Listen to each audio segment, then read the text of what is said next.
Dadi iki lho wayangan diringi drum saka Iran ya iki. Wong nyambut gawe kok diringi bom. Iya. Oh, kaya ngene nyambut gawe nek do ganteng, Mas. Nggih. Ngeri banget. Lah ngapa? Kok kono banter kene banter. Kono ya suarane kaya ngene. Lah iya. Miris.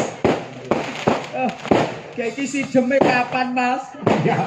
Iki Manut panitia dawuhe iki mercon iki nganti jam 4 esuk. tapi ora masalah aku wis lunak. Ora dagel apa-apa. Nggih. Nggih, ya. Iki selamat ra to, Nduk. Selamat Mas, kata pikirmu. Iki selamat tenan to ora. Tak kempet kendele ngene kene.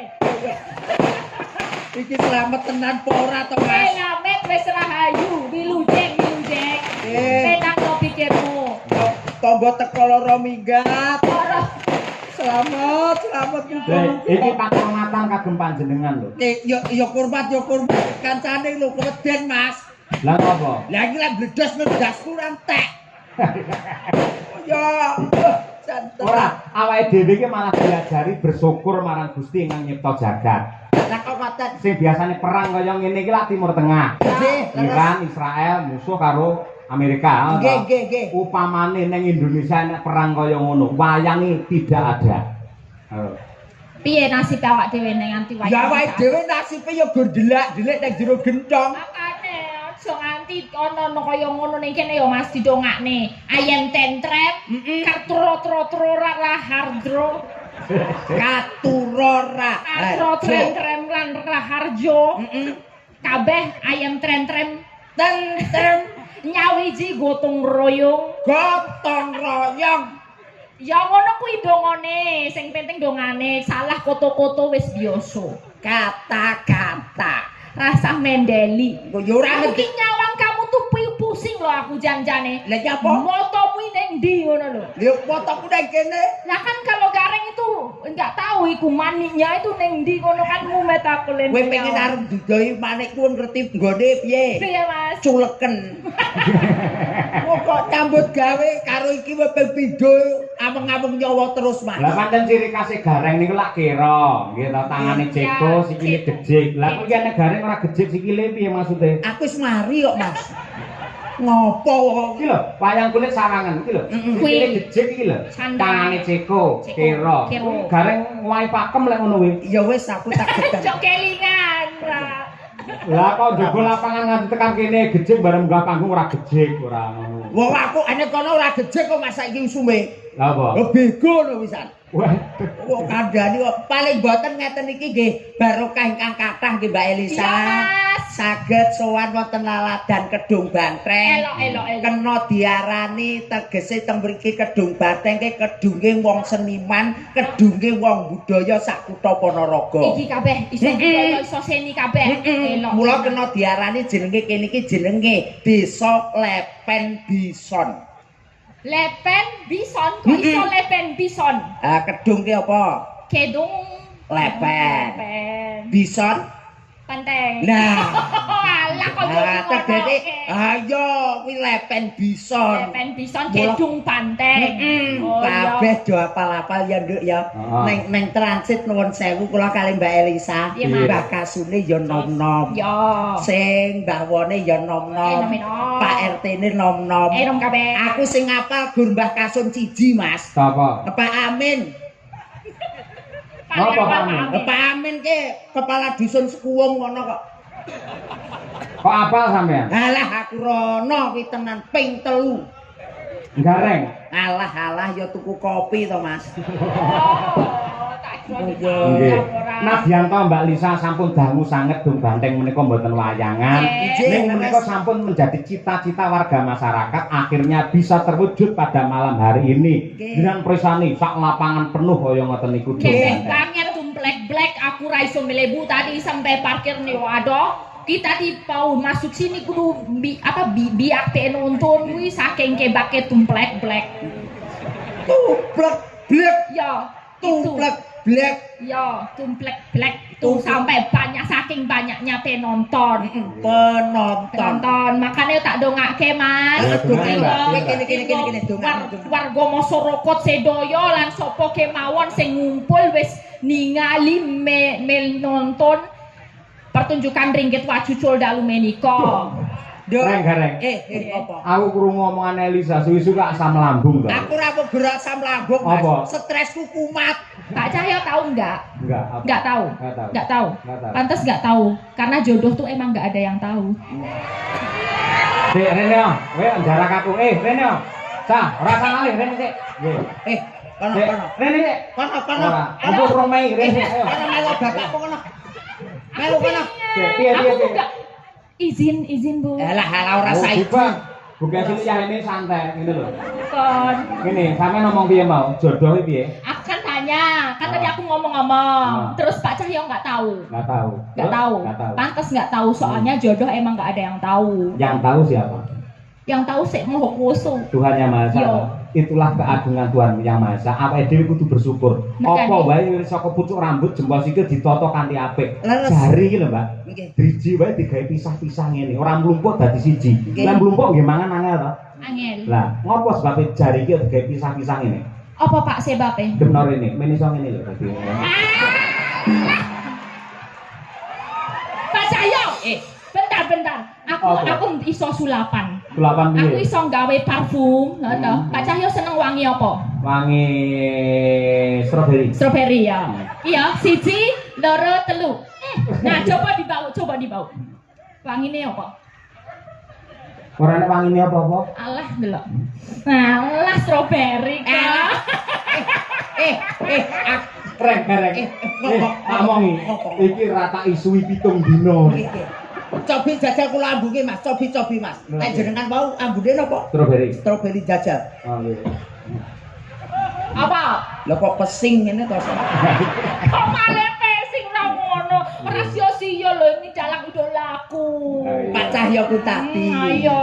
Ya ora wong idolane jenengan. Idolane warga masyarakat Ponorogo, Nduk. Spesial ya. Lah spesial. Mulane penonton sakmene oke. Ya menunggu beliaunya, kiprahnya beliau sabetane piye apa neh nyabet ke hatiku, Mas. Waduh. Wes saya. Awakmu ki rasa ngono. Apa? Lek Mas Cahyo ki kan ya wis enek Bukesi. Ya ben 1-1-2-2. 1 buat Sukesi Rahayu, tapi 2 untuk Elisa selamanya. Waduh.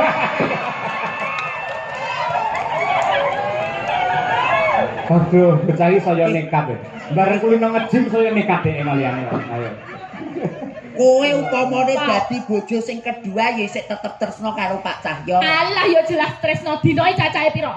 Ana 7 ta? Ana 7 tak gawe beda-beda. Senin kok Senin. Senantiasa mencintai Cahyo Kuntadi. Selasa. Ayo terus apa-apa. Walau Selasa, walaupun ngene iki ramene tapi Selasa milik berdua. Terus. Cuman buat berdua aja. Langsung Rabu. Rabu. Aku nggak pernah rabu-rabu buat membuka notifikasi dari Cahyo Kuntadi. Soalnya apa notifikasinya tak beda. Apa? Beda nih. Notifikasi munculnya neng HP, tapi geternya neng hatiku. Ini bareng suwi rame lu bahane wakeh malian. Ngopo? Berarti sing geter nek kene iki hatimu to?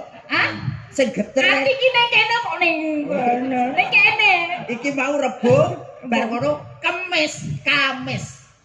Chemistry-nya tuh selalu nyambung, mesti langsung jodoh chemistry-nya Pak Cahyo Kuntadi ro Elisa Orcarus Alaso. Ya Allah. Berarti kamu itu chemistry-nya sama Mas Cahyo Kuntadi luar biasa. Wis biyen pas duwe pacar rawani omong ngono kuwi. Lah ya beda ana kipere ana satpame, sekarang kan free gitu loh. Jumat semua. Jumat ki lagu. Jumat kamu sayangku di dunia ini. Jumat kamu sayangku di dunia ini. Lek mau aku wis seneng tenan bareng saiki rada ragu-ragu. Kita kentuk iki malian. Kentuk yo apa? Kentuk ki apa kentuk? Wanita yang cantik itu namanya kentuk. Nah, wanita yang cantik itu namanya Enggak bohong, tenang. Enggak bohong. Suwer, Lho suwer. takono wong Ponorogo ngono kuwi. Kentuk napa Pak Bu? Cantik. Kula kentuk. Kula kentuk mboten. Kentuk banget. Ya pancen aku pancen sak kentuk-kentuke wanita. Si paling kentuk dhewe, tapi aku ya kudu menghormati, Mas. Menghormati Kan aku sapa? nomor loro. Sing nomor 1 Mbak. Bu Sukesi Bu Rahayu. Sukesi. Berarti kudu sing kentuk beli. Iya. Ya di voting dhisik to, di voting. Bu Sukesi kentuk apa ora ngono. Ora wani kentuk, bukan bekasi kentuk napa mboten, Pak Bu? Kalau Elisa kentuk napa mboten? Kentuk. Oh, berarti sing kentuk aku. Maaf ya, Bu. Pancen sing paling ayu kentuk dhewe Elisa Orcarus Alaso si Ratu kentuk. Paling kentuk. Alhamdulillah. Alhamdulillah. Terus apa mau terus e? Tekan apa sih tadi? Sabtu. Sabtu, cuman kamu Sabtu-Sabtunya di hatiku. Minggu. Apa kere dhewe? Kowe apa urung ngerti to, Sa? Minggu prai. Di saat dianjurkan pemerintah minggu prai jalan-jalan. Sa kowe mau Senin wis, Wis. Selasa wis, Rebo wis, Wis. Kamis wis, Jumat Wis. wis, Sabtu ya wis. Iki saiki kari dhewe Mas Cahya ya. Ah. Minggu. Minggu ki prei dianjurkan pemerintah prei dienggo jalan-jalan pijet nek kesel. Lah jaremu mau Sabtu satu untuk kamu. Ya, Lah terus saiki Minggu. Minggu dianjurkan pemerintah tanggal abang prei. Wayahe pijet opo lah sak karepmu. Tegese iki ya artine kaya kuwi mau lah Sabtu satu untuk kamu, ngono lho. Jadi saiki Minggu. Minggu prei wah kandhani angel iki. Goblok banget kuwi gareng kena tanggal abang kok nekat Tanggal ning ndi. abang nekat wae. Asa ngopo-ngopo Minggu. Tegese niku kula kan negese ngoten lho Mas Cahya kados Senin niku wawan nggih sae. Ah. Selasa ya apik, Rebo apik, Kamis apik, Jumat apik, Sabtu apik. Iki kali siji Minggu. Minggu prei ya Pak. Iya tanggal abang. Ki aku karo Pak Cahyo iki wis plek. Minggu prei napa mlebu, Bu? Ah, ki plek. Minggu prei napa mlebu? Plek. Mlebu apa mlebu? Ketoke sing wedok prei ora kena dinggo. Lah ngono. Ya, Karo ndongake Mas. Doa terbaik untuk Doa, warga doa. masyarakat. Mas Gareng dulu, Mas Gareng dulu. Nggih, niki nuwun sewu ndongakne wong Kedung Badeng Mas nggih. Nggih. Aja keloro-loro nalika semono, apik atine nalika sakmene. Nggih. Mula mbiyen keloro-loro atine niku barang sing ora bener nemplok ning kawasan mriki. Ning alhamdulillah dulur Kedung Banteng sak menika manggih kawilujengan kebagas warasan selamat dunya selamat akhirat Allahumma Amin. karek awakmu. Selanjutnya Mbak Lisa, ayo doa. Aku ya doane kaya mau kan kas ciri khas kene pangtun. Pantun. Pantun. Golek kreweng cacahe siji. Golek kreweng cacahe siji. Ya, masyarakat Kedung Banteng tansah nyawiji. Amin. Golek kreweng cacahe enem. Masyarakat Kedung Banteng tansah ayam tentrem. Golek kreweng ning wetan. Nyangitan. Golek kreweng nyang wetan. Terus? Masyarakat Kedung Banteng diparingi ketentreman. Golek kreweng rupane ireng. Apa teke? Wong sak Kedung Banteng sing wedok muga-muga meteng bareng. Aduh, ayo repot memeteng barang bidane piye? Ya ketok ndase didelepne neh.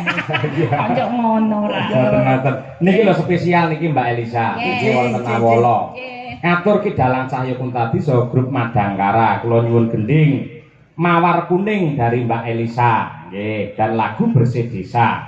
Gending menika katur dumateng Bapak Soni Saifullah PJ Kepala Desa Kedung Banteng saha sedaya perangkatipun.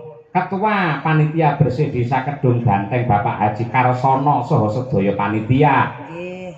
Para calon haji hajah khususipun Ibu Retnowati nggih saha kicayun nggih. Mugi-mugi tansah pinaringan wilujeng awit bidal ngantos konduripun dipun gampilaken anggenipun nindakaken rukun haji ugi mugia dados haji hajah ingkang mabrur barokah matur sembah nuwun saking kula Bapak Suwandi. Ha iki lho Mbak. Nggih. Mawar kuning. Mawar kuning. Muga-muga dulur Kedung Banteng ingkang badhe minggah kaji dados haji ingkang mabrur. Amin ya Rabbal Alamin. Pak Cahyo dan nanti juga akan berangkat kapan, Pak? Insya Allah tanggal 3 Mei. 3 Mei, semoga lancar semua. Ayo yo. Wis dadi haji so aku ra iso mbajul meneh. Loh, profesional loh, Mbak. Haji itulah ibadah. Haji itu Nah, kan wayangan ya tetap wayangan. Oh gitu, tetap boleh gitu. Boleh tetap. Ya enggak enak lah. Izin, Bu. Izin. Izin Bu aja. Izin, Bu. aja.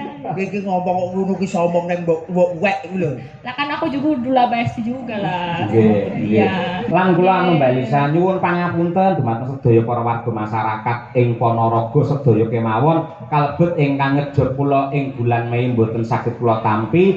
Kula nyuwun agunge samudra pangaksami. Nah, mangke sampun wonten gantosipun wonten guru kula Mas Anom Dijo Kangko ingkang minangka sesulih mekaten. Oke. Spesial ngene Pak.